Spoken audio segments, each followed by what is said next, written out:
Good morning, everyone. My name is Robin DeFalco. I am the the local planning capacity grant program manager. This is a relatively new grant program funded by Proposition 123. And we're here today to talk about the next upcoming funding cycle. So today we will go over all the details of the grant program, including the purpose of the program, what our top priorities are for projects that are likely to get funded, um, the eligibility requirements, so you can find out whether your jurisdiction is eligible, how much funding is available, and most of the webinar is focused on how to apply and what to expect from the process. Throughout today's webinar, we hope it will be interactive. We'd love to hear your questions, so please post your questions in the chat, and we'll pause throughout today's session in order to allow verbal questions or just answer the questions that are in the chat verbally for purposes of today's recording. The recording will be posted to the webpage along with the slides after the fact, and we'll also send a follow-up email to everyone that registered for today's session. All right, again, welcome. My name is Robin DeFalco. I'm the program manager, and I'm going to hand it over to Jessica to introduce herself. Hello, my name is Jessica and I am the program assistant. And many of you may know Andy Hill, who manages the Community Development Office here at DOLA in the Division of Local Government. She is also involved in the program, but not on this webinar today. And then I also just want to highlight that we are the Community Development Office within the Division of Local Government. We are part of DOLA, the Division of Local Affairs, and our friends over at the Division of Housing are our partners. They manage all the other parts of Prop 123 on DOLA's behalf, and this is the piece that we manage because this grant program is specifically for local governments. So very quickly, Prop 123 was passed by voters in 2002. It created the State Affordable Housing Fund, and DOLA manages one portion of that total fund, and it's called the Affordable Housing Support Fund. There are three main buckets of funding. Our program at Division of Local Government is called the Local Planning Capacity Grant. It's 5% of the funds, so it's a very small portion in dollar amounts, but we think it's a pretty big impact because it really supports local governments with their planning efforts to achieve Prop 123 goals. So again, the program was established by Prop 123. This is an ongoing funding source. So every year, every July, the Treasury transfers a new amount of funding to our department, and then we award that funding in multiple funding cycles. So far, currently the next funding cycle will be the fourth. So in the three prior funding cycles that we've held, starting back in November of 2023. We've awarded 6.9 million so far, and we have 2.2 million remaining of the current fiscal year's funding, which ends June 2025. And next year, we're expected to get another approximately 6 million that will be available for local governments. So I wanted to share this map. You can see we have awarded 54 projects so far, 54 grant awards, and there are quite a few multi-jurisdictional projects. So these awards represent 87 total local governments. Congrats to all of those communities who are now working on implementation efforts. And you can see there the average award from those so far is approximately 127 million, or excuse me, 127,000 per awardee. And then the average total project cost of 161,000. Just a quick note, if you see your community on this map, you've already been awarded funds, which is wonderful, but this webinar is not really for you. Today's webinar is really for those communities that haven't received funding yet. We really want to distribute these funds to every eligible community that could make good use of it. So if you're one of our current grantees, next week's webinar is a much better place for you to invest your time. Of course, we welcome you staying on today's webinar if you'd like to stick around, but I encourage you to register for next week's webinar instead or in addition. Okay, moving right along. Actually, I'm going to hand it over to Jessica now for the next section, and we're just going to go back and forth today. So, Jessica, over to you. Okay. There are two requirements to be eligible to apply for the LPC funds. We call the grant program LPC, so we'll use that acronym interchangeably throughout this presentation. First requirement is you must be a local government, so a municipality, county, or tribal government. Secondly, your jurisdiction has to have filed a commitment to increase affordable housing with Prop 123, meaning your entity's baseline and commitment have been accepted by the Division of Housing. If you're not sure if your jurisdiction is eligible or not, please click on the link provided in the chat to learn more about if your community is eligible or about filing a commitment. Multi-jurisdictional or regional projects are eligible.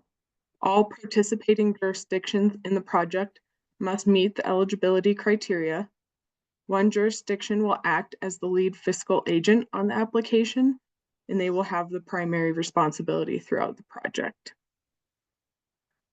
The next opportunity to file your commitment will be in July of 2025, so in a few months. Next slide. The goal of this local planning capacity grant is to do just that, increase the capacity within your planning department to help you achieve your local Prop 123 commitments and to help your community work towards its affordable housing goals, especially by expedited development review, permitting, and zoning of affordable housing. Our top priority is funding efforts to implement fast track or a system to expedite review. Robin will cover this in more detail at a few different points throughout the presentation.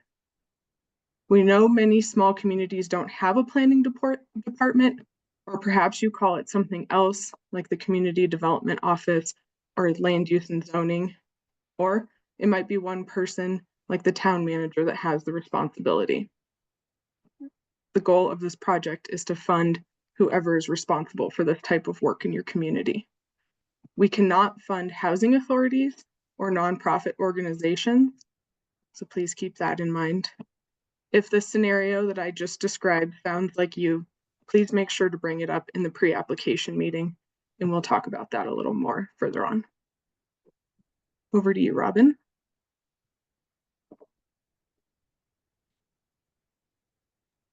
All right, got to unmute myself. So as Jessica said, this grant program adds capacity to your planning department or whichever entity handles that. Because specifically, the reason for this grant program was the fast track requirement that is in Prop 123. But the way the law is written, we recognize that in some communities, the amount of time it takes to review and approve building permits or site development applications, that's a factor that's holding up being able to get more affordable housing. But in other communities, especially smaller communities, that's not a barrier. Maybe you already review and approve housing applications more quickly. You just don't have enough developers coming forward with housing projects. And so capacity is a constraint for many communities. We heard this loud and clear when we did stakeholder engagement across Colorado. And we know from our current grantees that that is a big barrier that this program can help overcome, right? So if your local government, if your greatest challenge is how are we going to get those new affordable housing units? We need some capacity help. This grant is also a good opportunity for that. So maybe that means helping you get more housing units into your pipeline of development before the end of the Prop 123 funding cycle, which is the end of 2026. So there are a lot of ways that this funding can be used for that. So again, our first priority is funding projects that address fast track, but also we can fund projects that support adding capacity to your local government planning efforts. I'm going to just pause if there are any questions about that at this point in time. Okay, again, oops, sorry about that. Let's get back where we were. Okay, so again, throughout, we're going to pause and ask for questions. Please drop them in the chat. Please raise your hand if you'd like to ask verbally, but we'll continue on. So in Prop 123, if you read the law, oh, we've got a question real quick. Can grant funds be used for third-party consultants to do development review? Yes, absolutely, David. We'll get into that kind of detail in just a couple slides. But a great question. So in the law, Prop 123 or the statute, if you go read it, you'll see that the law requires all local governments to implement a system to review and approve or render a decision on affordable housing development applications within 90 days by January 1st of 2027. So the law recognized that a lot of local governments are going to need to implement different policies and procedures in order to meet that requirement. And it gave the first 3 years of Prop 123 as kind of a grace period for you to get those policies and procedures in place. And it created this grant program to help with that. So by November 1st of 2026, when you report to DOLA how you did with your Prop 123 goals, you'll also be reporting on whether you've implemented Fast Track. So although it needs to be in place by January 1st of 2027, you're going to be reporting on it by November 1st of 2026. So our aim is to support you having a system in place by then. So again, what the law says is explained in detail, right? The law is pretty basic in what it says, and there were a lot of questions in the beginning. So DOLA published some guidance for you, and I believe, Jessica, if you could just put that back in the chat. Sorry, my slides are getting away from me. Let's go back.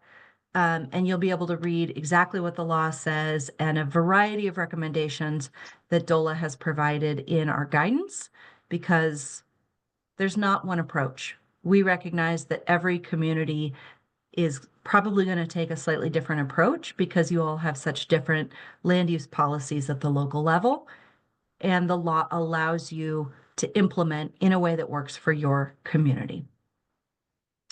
But what I want to emphasize on this slide is how much time is left to implement.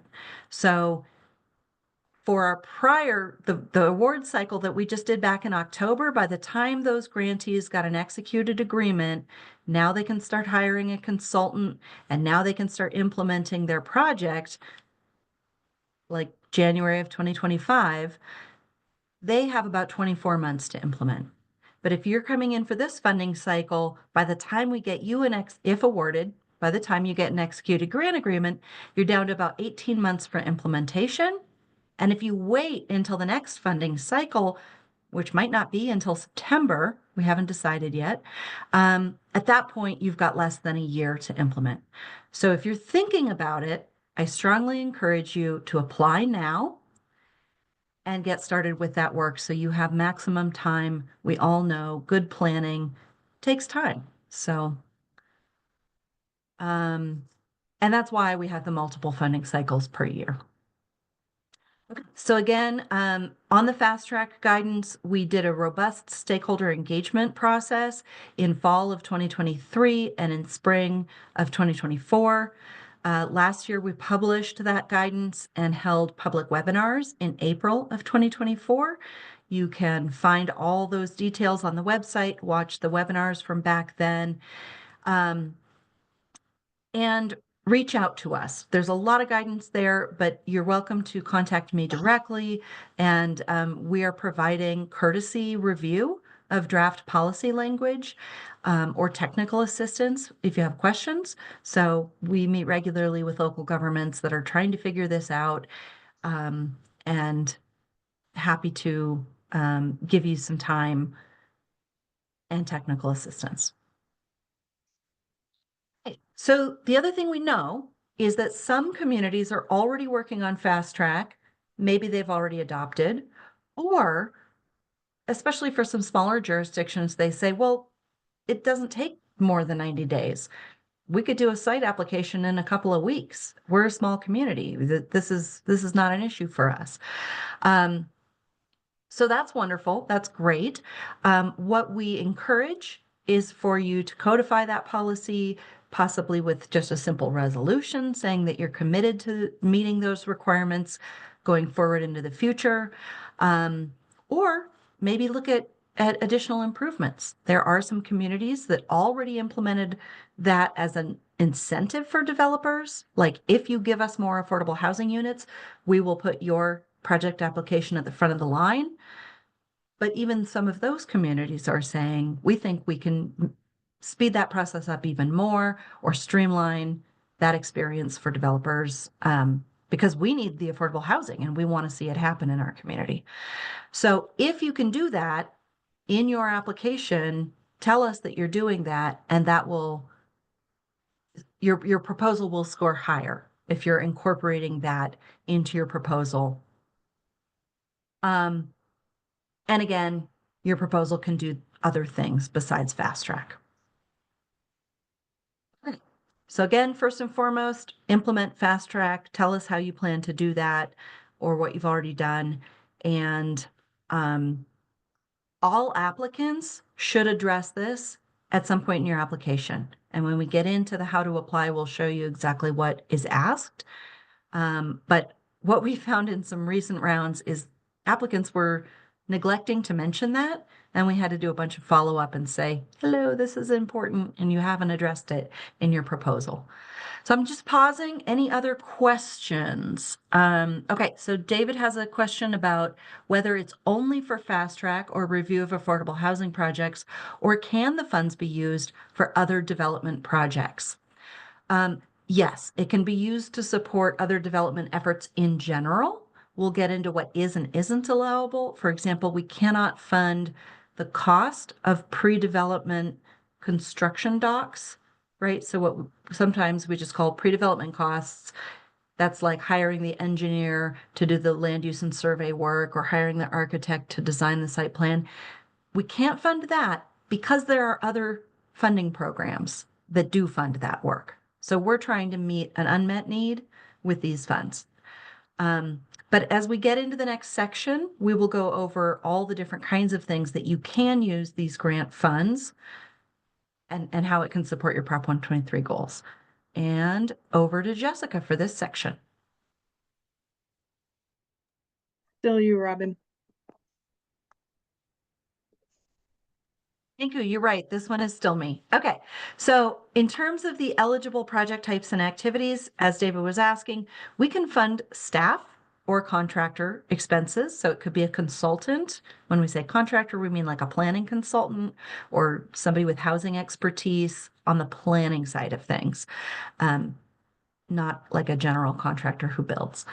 Regulatory changes such as land use and development code amendments, especially those that expedite or incentivize or promote affordable housing development. That could be inclusionary zoning. It could be reducing parking minimums or minimum lot sizes. It could be all the kinds of incentives that might get more of the affordable or middle housing types that your community needs. Implementing lean business principles. Big cities have said, we've got 15 different departments all involved in one building permit application. We need to work better together and streamline our internal processes. We can fund that.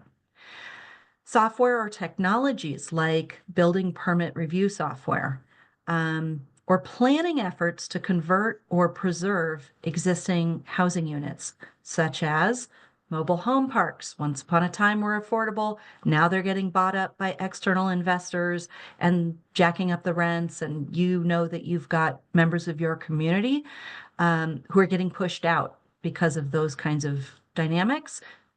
You could use these funds for the planning related efforts around that. Tracking and documentation. If you're a community that's got hundreds of affordable housing units you're trying to track, that's an added burden on your team. That's a cost we can cover. And also the cost of RFP or bid advertisements. It's not on the slide, but community development costs. We can also help with those costs. All right. Um, the eligible project types continued intergovernmental agreements. There's a lot of regional collaboration between communities. We love to see that because housing is ultimately a regional issue, and that often involves the lawyers drafting documents, and so we can cover that type of cost. Um, Increasing capacity can mean a lot of things, right? So you might need a grant writer. If your community already has a grant writer, it's not adding capacity, and we're not just going to fund your grant writer. But if your community really doesn't have the expertise to go after these other Prop 123 grants, the millions of dollars that are available, and you need to hire a grant writer to help you with those proposals, we can fund that kind of work. If you want to do an site inventory of your publicly owned property and figure out how to collaborate with your school district or state agencies that have public lands within your jurisdiction, those are the kinds of projects we can also help fund. The other thing to highlight is that Prop 123 says local governments must prioritize these things: high density housing, mixed income housing, environmental sustainability, and prioritizing new affordable housing where none previously existed, right? So if your project includes those, how do you figure out that in your community, either through code and policy adoption or other strategies? We can fund that. And there could be other, right? So just talk to us again in the pre-application meeting to better understand those other scenarios that would be allowable. Okay, I'm going to pause there. Take any other questions that might be, I don't see any in the chat, but if you want to unmute yourself and raise your hand and ask a question, please feel free. And there's the FAQ document, frequently asked questions. So it's a long document. You could do a little control F and search for your question, and that's where you'll get into a lot of the details, especially about like if how to fund, we can fund personnel, but what are the parameters of what type of personnel we can fund? Right. If there are no other questions, we will move on. And at this point, I am handing over to Jessica, correct? Correct. Okay, so Robin already covered some of this, but I'm going to go over it in detail. We have awarded almost $7 million to almost 80 jurisdictions. There is 2 million available through the end of June. So we hope that this is a competitive round and that we're able to award all of the funds. The suggested max award is 200,000. However, larger awards are considered, especially for multi-jurisdictional or regional projects. The average award has been a little less than that, coming in at roughly 127,000. And there is a 20% match of the total project cost. We cannot accept in-kind or other DOLA grants as a match. This is a cost reimbursement grant, which means that payments are made to you, the grantee, through reimbursement submitted on either a monthly or quarterly basis after the project expense has been incurred. And that's also kind of when your match will be called up. So we will reimburse 80% of the expenses incurred, and the balance of 20 will be covered by your jurisdiction. Next slide. How to apply. Attend the webinar. Great job. Thank you for joining us today.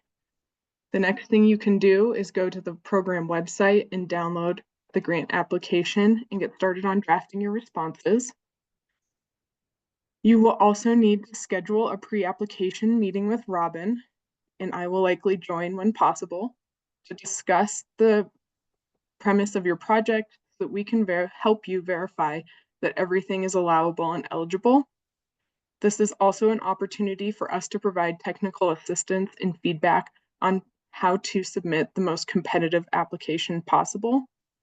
We want to fund you in your good work, but we don't want to waste your time having you submit a proposal that we can't fund. You will need to get official action approved by your local governing body. Then you will submit a completed application and budget through the DLG grant portal. And just a reminder, the deadline for this funding cycle is Friday, March 14th at noon. Okay, next slide. When you are on the program website downloading the application template, this would be a great time to schedule your pre-app meeting and where you can find a link to get on Robin's calendar. We are asking that you schedule the pre-application meeting on or before March 5th. This is a little more than 1 week before the application is due. The goal is to give you sufficient time to complete your proposal. We have done our best to keep this application short and to the point, but you will likely need a little more than a week to write a strong proposal that we can fund. Once you've had your pre-application meeting with us, you will have access to the official application in the DLG grant portal. Next slide. All of the application materials, including the budget worksheet, are available to download on the website. We know that no one likes to read instructions, but we've worked really hard to include all of the information that we can to set you up for success, both in the application template and on the budget worksheet. Next slide. So this is the project budget template and what you will need to complete and upload with your application in the portal.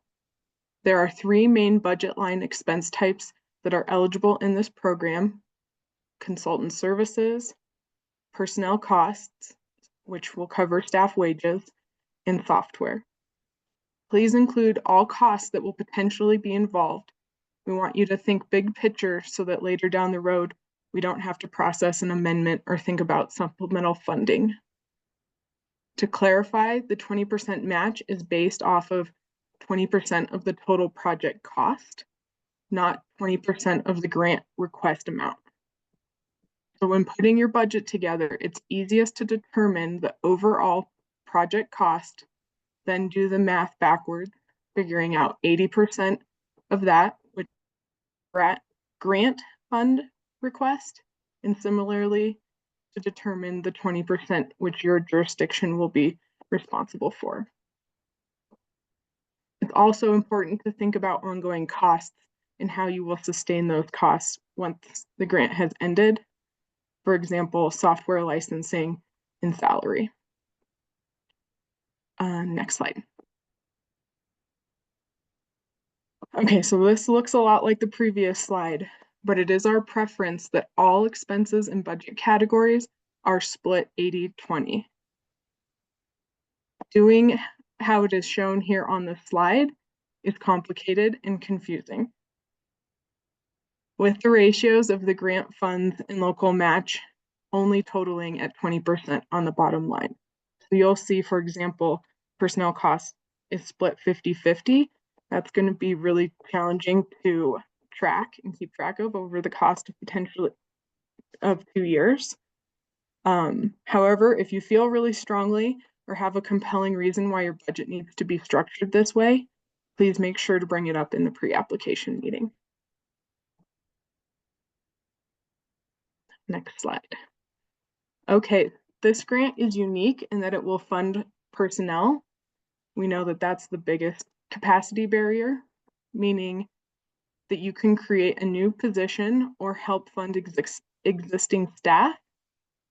If you would like to explore the option of funding an existing staff position, please talk to us about this in the pre-application meeting. It's a little more complicated. So we have created this personnel budget as an example of how to calculate and walk you through to make sure that you're requesting enough to fund the position. Doing the best you can with informed figures, put the average gross salary in the top line. The salary needs to be reasonable for the qualifications and your geographical region. This can also include the cost of benefits for the position. Then you will figure out the monthly cost of that position and multiply it by the number of months you anticipate the grant to be. 2 years is pretty common, and we are encouraging everyone to at least have a 12-month grant. Figuring out how much of this person's time will be spent on affordable housing and grant-related activities is also an important component. So they can either be 100%, or if it's less because they'll be working on other planning work in your department, that's fine. Please make sure that you also reflect this in your job description. So once you put in, for example, here we have 60% of this person's time will be grant related, 40% will be spent on other things. The bottom line shows you the total personnel costs and then helps you with the 80-20 split. And those are the numbers that you'll put on your budget worksheet. Next slide. Okay, what you will need to upload in the DLG portal when you're submitting an application is the completed budget worksheet, documentation of official action. This can be a resolution, minute meetings, or a letter that your board has delegated the authority of approval to you or someone else. Letter of support. That's only a requirement for a multi-jurisdictional or regional project. It is important to note that by submitting this application, this is you entering into the contract agreement with us, and you are certifying that you understand the terms and conditions of the grant award. This is a unilateral grant agreement, which means that it will be routed through DOLA for signatures, but no one on behalf of your jurisdiction or municipality will sign the award. If you have any issues uploading these documents, feel free to email me. And back to you, Robin. Right. So, one of the things that's new, I want to highlight that if you happened to visit our website last week and you downloaded the template of application questions, that's a Microsoft Word document where you can plug in, start drafting your answers, work as a team to figure out how best to say what needs to be said in your application. This question was not there. But if you look at it today, these questions are now in the revised version. So if you previously looked at the version, look at the date in the footer of that file and make sure that it talks about this current funding cycle and has a recent date and has these fast track questions. So first and foremost, from previous funding cycles, we realized it seemed like some applicants had actually read DOLA's guidance on the fast track requirements, and they didn't really understand what was required in Prop 123. So we want to make sure that whoever the key people, if you've got a grant writer working on a grant application, they're not the one who needs to understand. I mean, it helps, but planning director or the community development director or your city manager, those are the folks who really need to understand what is required of you, because if you do not implement that system by 2027, you'll find that you're no longer eligible. And then you're no longer eligible for this grant either, which can help you with implementation. So make sure that you do understand and you just check the box to say, yes, we understand. And then the second question is asking about your approach, right? So it's A, B, C, or D. You could check more than one. That is fine. But for example, in A, and there's a more detailed description in the application, but it's saying in our jurisdiction, It currently takes more than 90 days, and we know it's going to take substantial work to revise our land use code and our policies and procedures, and this grant is going to help us do that. In that case, you're checking A. A smaller community might say, we're probably under 90 days. We're going to do something. We're going to codify. We're going to address fast track a little bit, but it's not a major focus because what we especially need is help with capacity. So we're going to check B and also D that we need capacity. In the example of C, fast track is not a component. You could still be eligible. But in that scenario, you are telling us, and communities have told us this, and we have funded communities in this situation, where they are saying, we've already got consultants helping us with a land use code update. It's a major land use code update. We're doing all kinds of things, and we're addressing fast track through that effort that is currently underway. Or maybe by now, a community is starting to say, we just adopted it last year. Council voted on it. The new policy is in place. So that's really not a component of this grant. But what we really need is help with our mobile home parks, or we want to implement a new ADU program that's going to bring affordable housing units in our rural areas. We're the kind of community that can't do big multifamily affordable developments. So we're going to do the kind of affordable housing that works for our community. Fast Track's already handled over there, not using grant funds for that. We're going to do these other things that help with our Prop 123 goal. In that community's example, they would check C and D, right? So A, we'd love to see many of those A proposals, but we can still fund others. This just helps us understand more clearly where you are in your community with regards to fast track. Okay, the next section in the grant application is your scope of work. There's a checkbox, a little, you're going to a checklist, and you're going to check all that apply. There are 8 options plus number 9, which is other, and you can check all that apply. So you might say, we're going to do code work. We're going to do a site inventory of properties. We're going to collaborate with our neighbors in the region, and we need some help with tracking and documentation. A different proposal might say, we're just doing software, which means we're just checking box number 3, right? So your project, you decide which boxes to check, and then in the scope of work narrative below, you just describe. And you can just say, we're going to do number 1, 3, and 5, and then provide a description of what that means to you, right? And then we need to know who will do the work. Is it a planning consultant? Is it your town attorney? And then there are some kind of question prompts. There are, I don't know, several question prompts in here that help us understand, in your case, is the town attorney an employee or a contractor? If you are going to fund staff and personnel, is that a new person or an existing person? Are they full-time or part-time? It just helps us understand all of those details. If you're bringing on an independent contractor, make sure you're following all the labor laws regarding whether that person should be an employee instead of a contractor. Is it term limited? Is it long term? All those things. So that section helps us understand the who. The impact and outcomes section, again, has quite a few question prompts.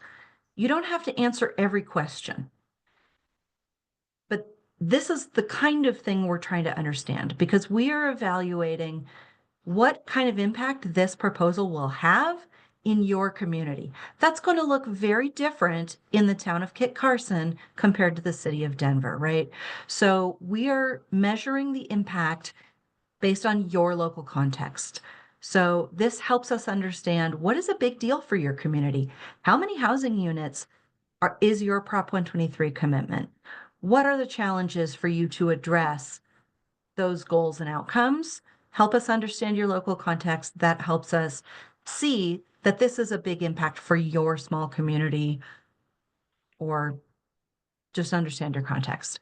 So again, some different questions about local officials. What's the level of commitment from your policymakers? You might tell us, oh, for the past decade, we've implemented tons of policies and we are very committed, and our 2025 goals are very focused on adding new affordable housing, right? Or it's okay if you tell us this is pretty politically sensitive, but we're going to make a good faith effort, right? Like, we understand that in your local context. And then do tell us too if there's financial hardship in your community. That helps us assess, it doesn't mean that we can't award these grant funds to well-resourced communities, but again, it really helps us understand your local situation. Um, Stakeholder and community engagement, DOLA grants generally always require that you do some level of stakeholder engagement. Your proposal might be doing pretty broad policy changes, in which case you would want to be really inclusive of your entire community.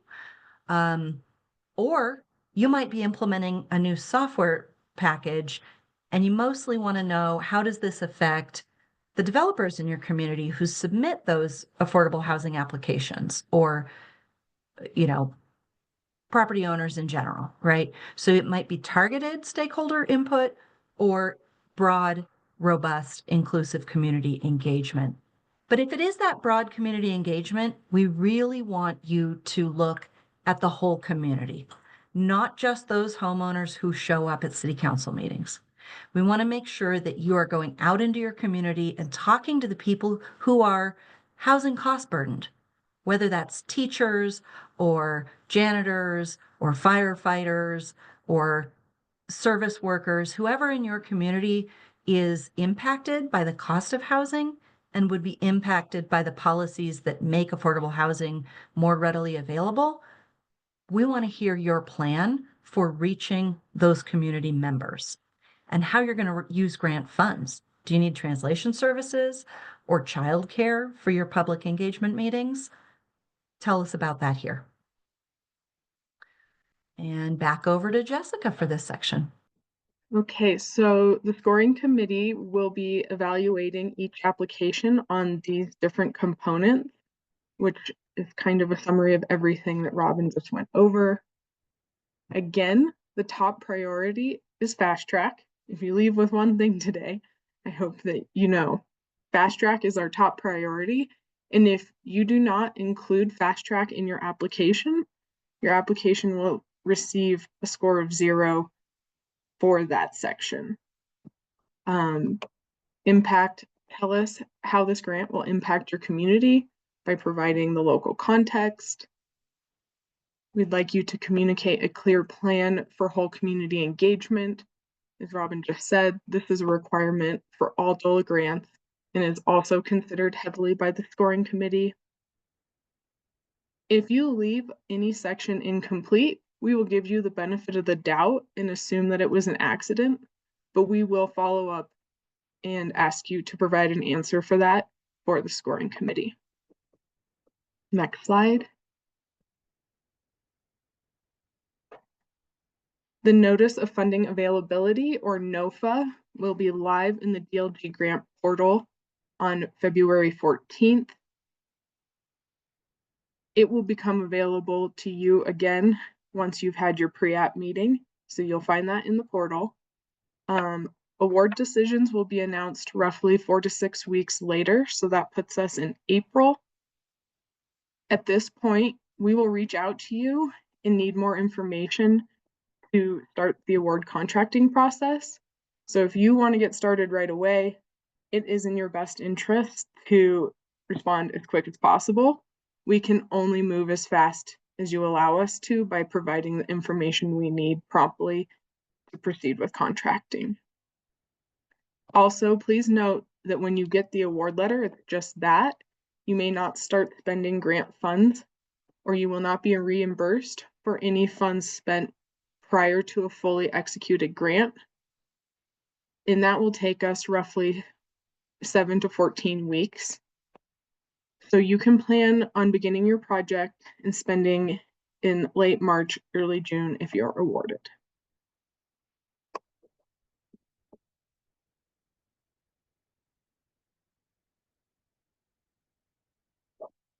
And I think that's you, Robin.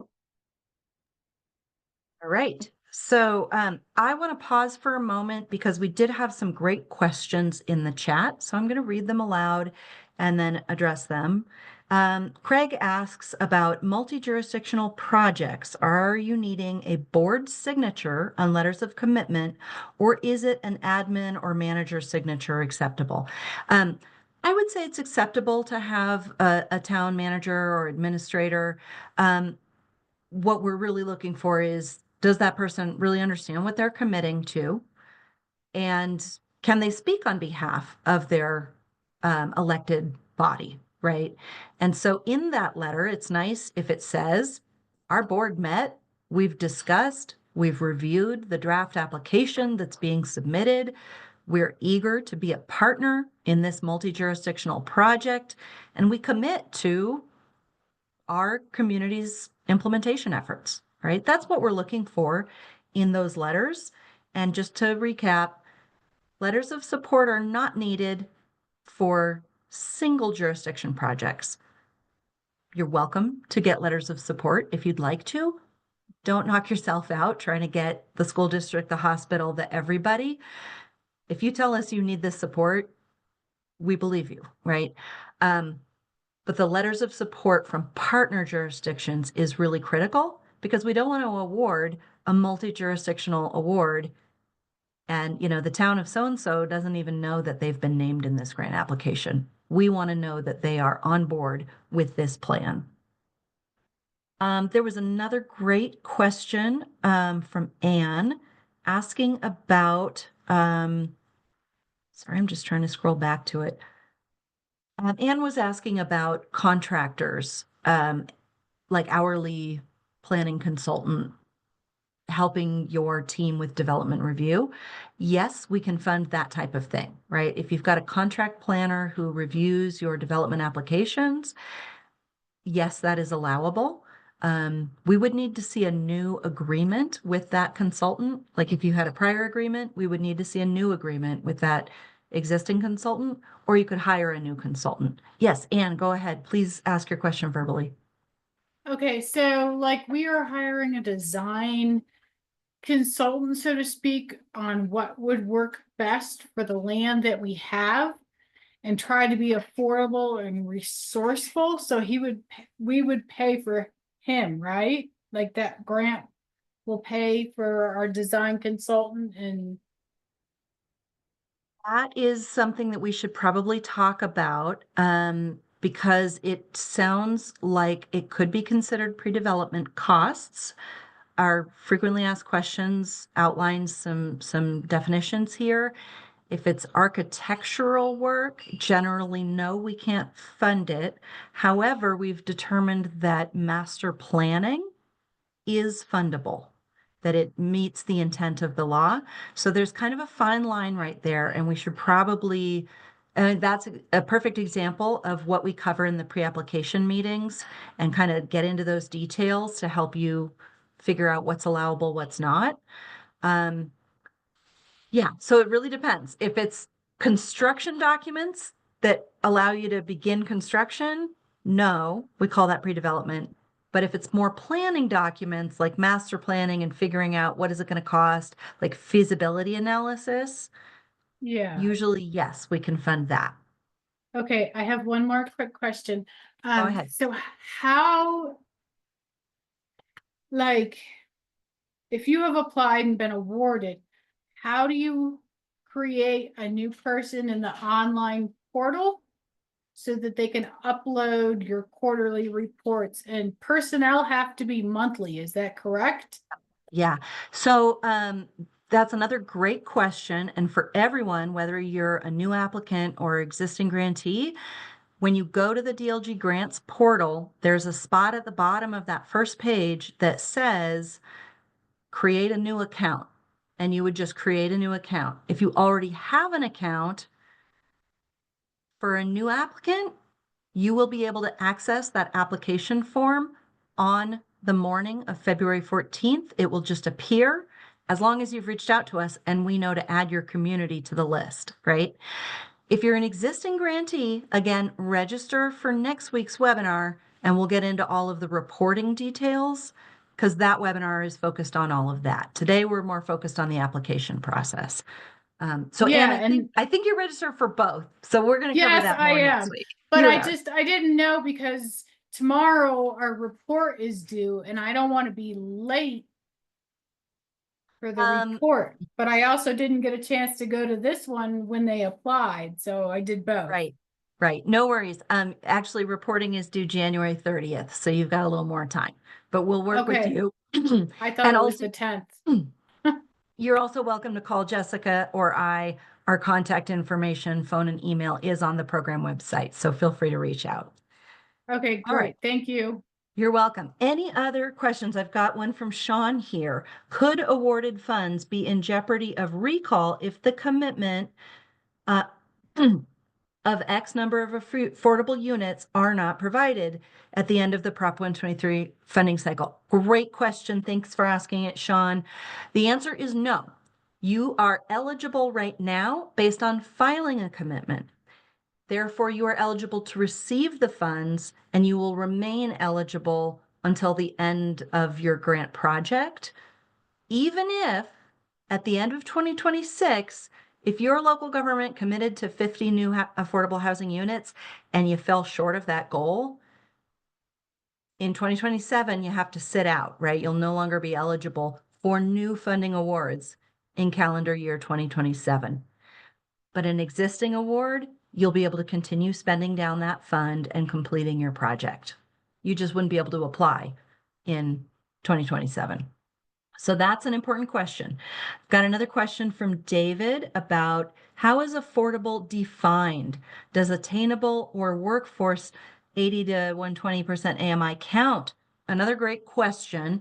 In the fast track guidance, we do have in the frequently asked questions section, it talks about the definition of affordable housing for purposes of Prop 123, unit counts, and fast track. Turns out you can define, for purposes of fast track, you can define affordable as you want. A community that says, we're going to fast track workforce housing up to 120% AMI, you go for it. We consider that to be exceeding the minimum requirements of Prop 123. So that means your policy is more inclusive, more allowable. It just can't be more restrictive. For purposes of this grant program, LPC, AMI doesn't matter. As long as you're working to add those lower income affordable housing units that meet your Prop 123 commitment, which is defined as up to 60% AMI for rental and up to 100% AMI for ownership, with some exceptions, little asterisk on that. As long as you're working on that goal, you can also work on attainable housing or workforce housing. Call it whatever you want. This grant can help you as long as you're also working on those low incomes. We don't have to worry about AMIs with this grant specifically. All right, I'm just going to scan for any other questions because there's so many good ones. Could fund, we got that one. Does anybody else have a burning question that I haven't addressed yet? Okay, we'll go ahead and move on a little bit more. So this current year, future funding rounds, I want to just highlight that again, this is the February-March funding cycle is the last funding cycle of the current fiscal year, which ends June of 2023. If we don't get enough applicants and we don't award all the dollars, we have to ask ourselves whether or not to hold another funding cycle before the end of June. I think it's likely that we will not, because first, I think it's likely we'll award all the money. Second, our office is launching several other new grant programs related to all the new land use and housing legislation, such as ADUs, transit-oriented communities, sustainable housing, all those other new bills.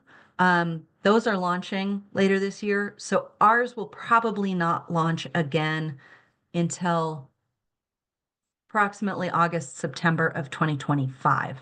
So again, apply now. But after July 1st, we do anticipate having another 6 million available indefinitely every year. So you can come back to us in future funding cycles. Okay. We are basically almost at the top of the hour. We've covered all the main content. So we're right on time. And the rest of our time, which, we can stick around another half hour if people have questions. But if you need to run to another meeting, you got all the meat and potatoes and vegetables that you came here for. Visit the website, schedule the pre-application meeting, ideally by March 5th. There's our contact information. Reach out to Jessica and I with questions. And the rest of the time, we're here to answer your questions. And it can be kind of community specific questions, but we'll try and hear from everyone who has them. Anne, go right ahead. Okay, so I have another question. So, for the town of Center, because I'm chairwoman of the planning commission, we are looking to build affordable housing. So we have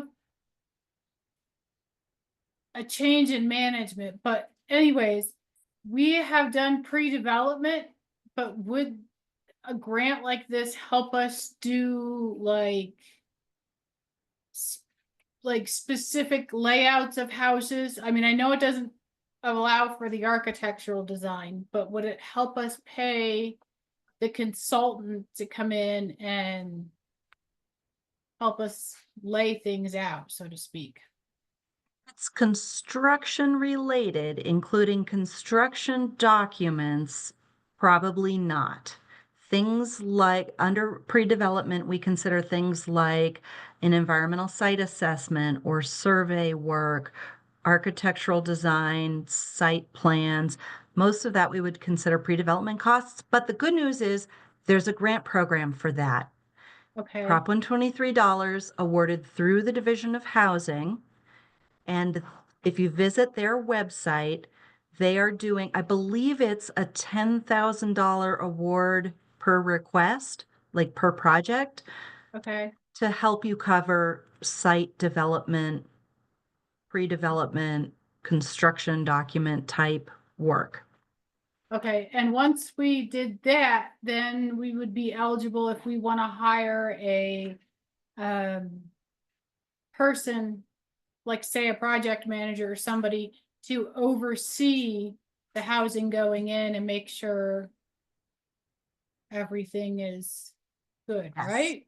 Yeah, Okay, so the planning, this local planning capacity grant, when we fund personnel, sometimes in those smaller rural communities like you're describing, folks tell us, it's just me. It's me. We have a staff of 3 people, 5 people. We don't have the capacity to manage a general contractor. We want to develop this parcel of publicly owned land that our town owns, but we don't have the capacity to navigate all that.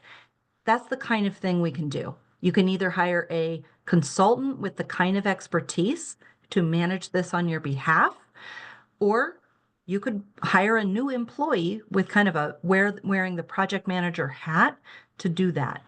And as long as that work, that site is going to add some affordable housing units that count towards your Prop 123 local government commitment, yes, that's an allowable cost. okay, thank you. Yep. All right. Who else has questions? It's okay if it's kind of local and specific. Anybody else still on the call?